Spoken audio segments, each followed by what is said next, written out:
I was really happy to be asked to speak here, not least because we normally wouldn't be able to afford this kind of opportunity ourselves. That's a joke.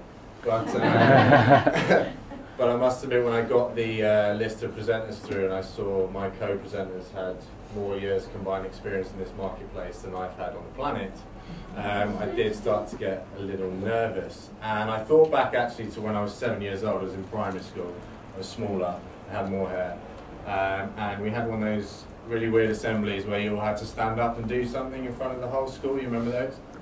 And being a boy, obviously, I decided I was going to sing.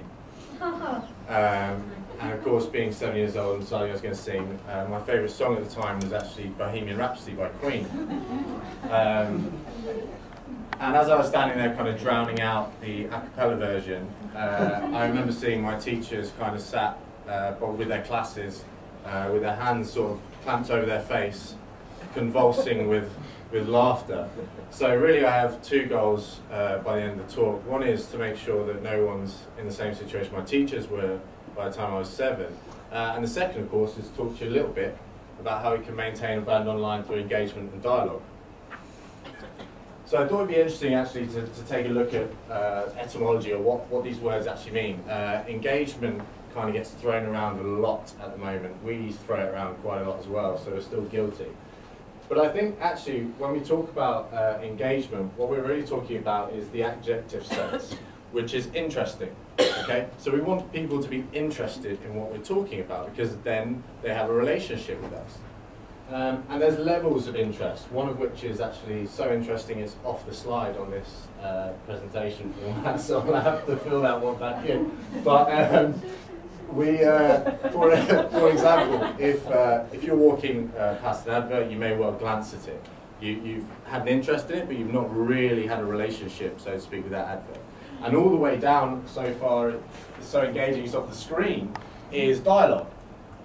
So when you have a one-to-one conversation with a person, you're really interested and engaged in that situation. And of course, a dialogue is a conversation with 2 or more people. And the 2 or more people thing is interesting because with the whole social media piece, what we find is that even conversations that are going on originally with 2 people are interpreted and engaged with by people who weren't initially in that conversation. People read that conversation and still react as if they might have been in it. What's interesting is that as we get more and more content coming on the web and online, there's this competition of how we can be engaging. And I think Seth Godin sums it up really nicely when he says the same bias towards art exists in the way we choose which ideas we'll share with our friends and colleagues. No one talks about the boring, the predictable, or the safe. We don't risk interactions to spread the word about something obvious or trite. So if we're talking about a brand, how we can get people to engage and start talking about your brand, you've got to be remarkable. You haven't just got to be interesting, you've got to be really remarkable. Now, this is a gentleman called Dale Carnegie. He wrote a book in the 1930s called How to Win Friends and Influence People, and it's still the kind of seminal text of people and how we engage people and how to be better people. If you haven't read it, I definitely recommend reading it. And he has 6 ways to make people like you. Now, from my experience as a consumer especially, I will talk about a brand under one of 2 occasions. One is when they really made me happy and exceeded my expectations and I really like them and I want to tell everyone. And the other is when Ryanair, sir, I remember, they've really disappointed me and I want to tell everyone how disappointed they are. So I think as a brand we have a choice. Do we want to engage in stuff that makes people really like us and want to create dialogue around people really liking us, or do we want to create dialogue because we're really crap and we've given people crap customer experiences? So as far as I'm concerned, the channels that we use are different, but the principles to make someone like you are kind of the same. They haven't really changed since the 1930s as far as I'm aware. So I want to look at 2 principles from Dale's 6. And the first is be a good listener. Encourage others to talk about themselves. This is some work by Google. I guess they're probably going to come up a fair bit because they do a lot of stuff. But this is a paper they published called the Z-Mod. Okay? And to summarize it very quickly, essentially what they've said is that the way we buy or the way we decide to buy or interact with the brand has changed. So no longer do we go from stimulus to a shelf moment or a purchase moment. What actually happens now is we go from stimulus to our ZMOT moment.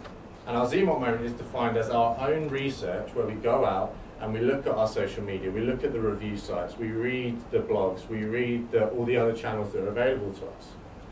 And based on that information, we decide whether we're going to move through to purchase. So it's really important as brands that we're encouraging positive dialogue, or at least dialogue, so that when people are going out to find out about you, there's something there for them to see and for them to form an opinion with. The problem is, of course, is that you've lost control. Again, it's kind of a computer joke. You'll get it if you use old school keyboards. The problem is that we've lost control, I think, and that customers will put out dialogue that you may or may not want to be associated with. So as marketers or as PR professionals, you can do all the PR you want, but if someone reads something that's from another actual consumer of that brand, they're going to trust them more than you. What results in that, actually, is that a lot of negativity. And when brands get a lot of negative PR or a lot of negative things flying around the internet, I would suggest that really, from some examples I'll show you now, the best way to deal with that negativity often is to humanize it and to smile. See a tweet here, saw a bird had crapped on a smart car, totaled it. So you're talking about, obviously, quite an actually reliable brand, but they're quite a derogatory statement, questioning the durability of the car, questioning how good the car is itself. Not great. So how did Smart Car react? Well, they smiled, and they sent back this tweet. So they actually went away and they calculated how much bird crap would it take to total a smart car. And what they found was actually it was 4.5 million pigeons crapping on a smart car before the car would collapse. They went away, they made this really cool infographic, they sent it back to the guy, and of course this got shared. It engaged people in dialogue because it humanized the brand, and they wanted to be part of this conversation. Look, another example. O2, FU, suck D in hell. This was actually from the O2, yes, it's eloquent, isn't it? It's really eloquent. This was actually from the O2 network blackout that lasted about 48 hours, and I'm an O2 customer, I don't know if anyone else is. It was really frustrating. And I think they hit a peak of somewhere in the region of like 1 million tweets or something ridiculous. And this particular customer obviously wanted to tell them that he really wasn't happy. Now, what did O2 do? Well, most brands would probably ignore this kind of statement. They would probably wait for it to kind of dissipate, and no one's going to expect us to respond to this. But O2 did something different. They smiled, and they got back to him. Maybe later, got tweets to send. Now, instantly what they've done is they've made the other person look puerile and stupid and pathetic and ignorant. And they've also humanized the fact that there's actually someone sat behind this brand engaging with you. Yeah? The final thing they did by doing this was actually validated the consumer that if I interact with you as a brand, no matter what the interaction is, even if it's really horrible, you'll get back to me. Because we're encouraging you to share your opinions. We value your opinion. The reason that's so important, apart from the ZMOT, this is it's like older research actually, but I think it's interesting, is that in 2011 in the States, 215 billion was planned to be spent on advertising. But also in the States, only 4% of Americans trust advertising as their primary source of information. So there's a really big gap between how we think we can influence consumers and make them part of our brand and part of our product, and how actually consumers are now absorbing brands and engaging with brands. Again, 60% of consumers influenced by other customers' comments on social media. Going back to the ZMOT, that's when you go out and you see all those negative tweets, you see all those horrible Facebook statuses, you see all those things that relate to the brand. And what we're seeing in the market we're in, I promise you this was all formatted really nicely, so painstakingly did this on Sunday, by the way, so before that it was nice. Before that situation, in our real-time health market, we're seeing 93% of customers now value, and this is in the UK, 93% of online shoppers value real-time assistance when online. Because it's saying we're encouraging you to interact with us, we're here for you, we want to speak to you.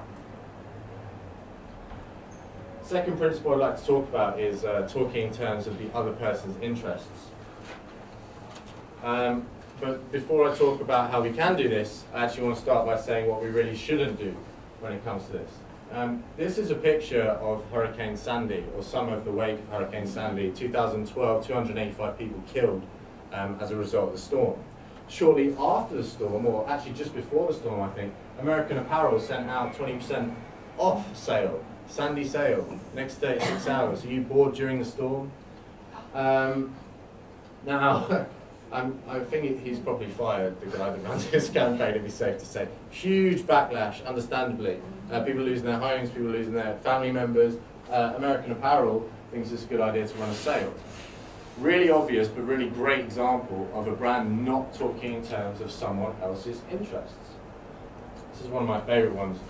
You won't be able to see this very well because it's quite a big one, but a guy called Thomas Cook, okay, his name is Thomas Cook, wrote on Thomas Cook's Facebook wall and said, hey, you know what, I've been called Thomas Cook all my life, it's kind of sucked, can you give me a free holiday? Chance you're on situation. So Thomas Cook thought in terms of their interests and said, hey, really funny you're called Thomas Cook.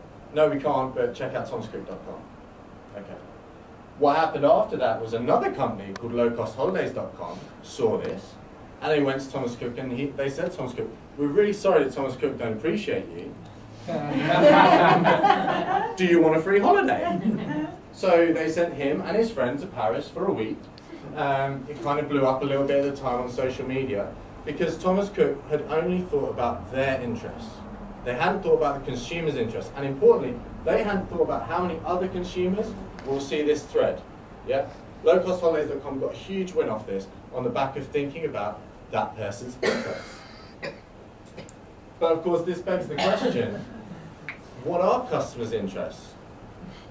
And I want to talk about a quick example we had the other day. So our company managed live chat solutions for other businesses. So we provide response times, basically trying to solve some of the website issues that we talked about before. There are a lot of problems that customers want to be able to access real-time help. We were running a client that runs the UK's leading private property site for sale by owner site. We had a customer come on and she wanted to put a house on for sale. Okay, she wanted to buy, she was ready to buy, but the payment page wasn't loading. Okay, so our agents replicate the issue. Yes, the payment page isn't loading. Can I get your name, contact details? We'll get someone to call you back, etc., etc. Now, if she had been on that website, okay, and she'd moved herself to a purchase decision, and she couldn't make her purchase, do you think it would really matter how good their Facebook page was, or how good their Twitter was, or how good their marketing was, or how good their branding was? Do you think any of that would matter if you didn't give her a chance to experience the brand promise you'd made by getting into the website? I don't think so. And we see this in the research. What makes you loyal to a brand? Number one, quality, 88%. Number two, customer service, 72%. The trend continues. What's the best way a company can build loyalty with you? 34%, higher than the other answers, providing exceptional 24/7 customer service. Finally, this is really interesting. When's the most critical time for a company to gain your loyalty? So we're talking as a brand, when can we get those brand advocates? When can we get those people that give us that dialogue that we want to have on the internet? When you make your first purchase or start beginning the service, and when you have your first support or service issue. Both times when the brand has to deliver on what they're saying they're going to deliver. 11% say that a brand can build loyalty before they buy. Okay, so not before, it's when you actually experience the brand, and it's that product being amazing, and it's their service being amazing. That will make people want to talk, because that's what's in their interest. Their only interest really from you as a brand is you delivering on your promise. Nothing else. The answer, of course, is that we make customers feel like, thank you, we make customers feel like superheroes. If we want to create great dialogue, we want to make other customers create that for us because they want to talk about how good we are. So, in kind of a quick summary, if we're talking about maintaining brand online through engagement and dialogue, the first really critical part is encourage others to talk about themselves. Make it easy to do so. Give them the channels that they want to interact on. If they want to speak to you on Twitter, be there for them. If they want to speak to you on Facebook, be there for them. We would argue, when they're on your website, be there for them. but you've got to make it easy. You've got to make them feel like they value your opinion and they value what you've got to say. If they're really horrible, we would suggest that you smile and kind of just make a joke of it, get on with it. Second point, talk in terms of the other person's interests. What matters to your consumer? Not what's your next new campaign, or what's your next new marketing message, or what's your next new product launch. What's actually important to the consumers that you're trying to get and you're trying to serve? And the answer we're seeing, I would argue, from the research, is that actually all a customer really cares about with you as a brand is having an incredible customer experience with you and that brand. Final point. In terms of I guess a more PR perspective, or getting the information out, make it really easy and beneficial for people to talk about your brand. Engage back with them. So when they want to give you something, give them something back. And kind of really try and amplify the positivity that's coming from delivering a great brand promise. And I think what you'll find is that a lot of the dialogue that you see coming towards your brand or from your brand is based on a fantastic brand experience, which will influence others to believe that you have a fantastic brand. And that's really kind of the summary of how I would say we need to maintain brands online. Cheers. Thank you very much.